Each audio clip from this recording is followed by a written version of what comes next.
Since I was young, my mother has had a violent hunger for other people's fruits and vegetables. OPP, other people's produce. Thank you. Also, a strong use of the word violent. Yeah, she has a tendency to sneak into neighbors' properties to steal from their gardens. Jesus, rooting through my rutabagas. Lean over into strangers' gardens and take fruit off their plants. Signed, Beatrix Potter. And sneak into people's properties to harvest wild plants. We have our own garden and fruit trees. She doesn't need to steal. Yeah, it sounds like she does. I am gonna circle back on that justification, by the way. There's lots of different ways to get fruits and vegetables. And also, if you didn't have your own garden, that also wouldn't excuse it's not that. permission. I love my own garden. I'll take yours.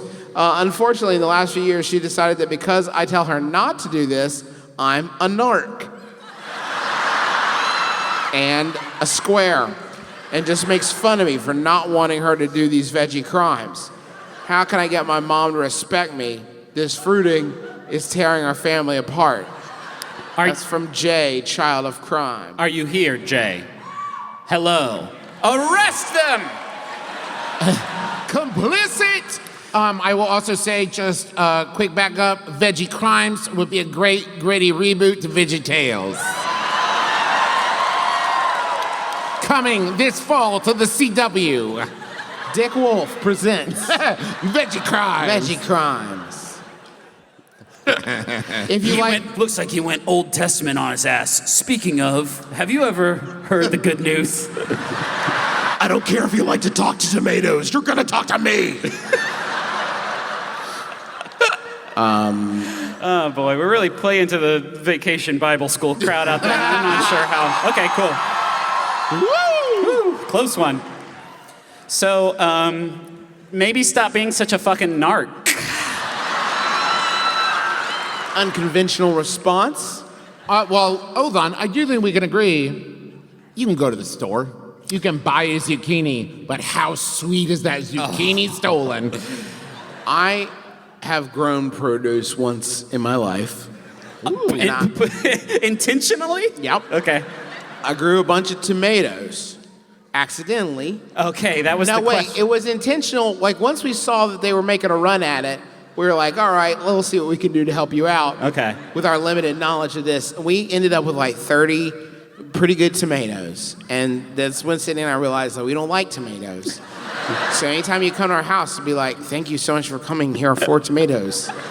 We've squired them into your pockets when you weren't looking. Enjoy. So you're assuming that everybody who grows produce in their yard is like planting some cucumbers and like, God, I'm gonna fucking hate these things. Hey, Griffin?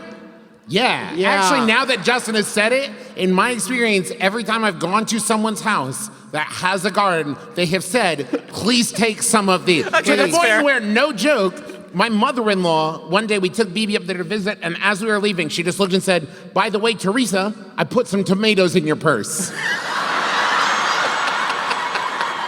I almost forgot to tell you that would have been quite bad for your belongings. It was a series of words that individually are not upsetting, but the combination of which was very emotionally troubling. When you were here, I put tomatoes in the purse. By the time you got home, I had put salsa in your purse. I am sorry. I'm sorry for this. I'm trying to think of the type of person who gets so attached to their produce that they would call the cops on your mom. And the only person I can think is like somebody trying to win the blue ribbon at the fair.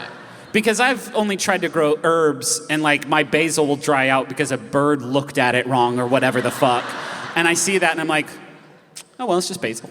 That did happen. It's like 11 cents down at the grocery store. I thought, it would be really attractive if I got some like wooden like plant, window boxes, but instead of putting them on windows, I put them on like my wooden fence. And then I planted like an herb garden and so they're hanging on the window. And then I really enjoyed watching them die. Yeah. And the whole time knowing I could fix it. Yeah. Like the whole time, it's not like I don't know what plants need. You have outlived those plants. Yeah. You win. Yeah. In the circle of life, that's Unlike just a mummy, I know what plants want. Right. And I was making the decision of, but I'm not gonna walk over there every day. And I have a child. Yeah. Oh no, I've just had an existential crisis. Bye, Travis. I have to go.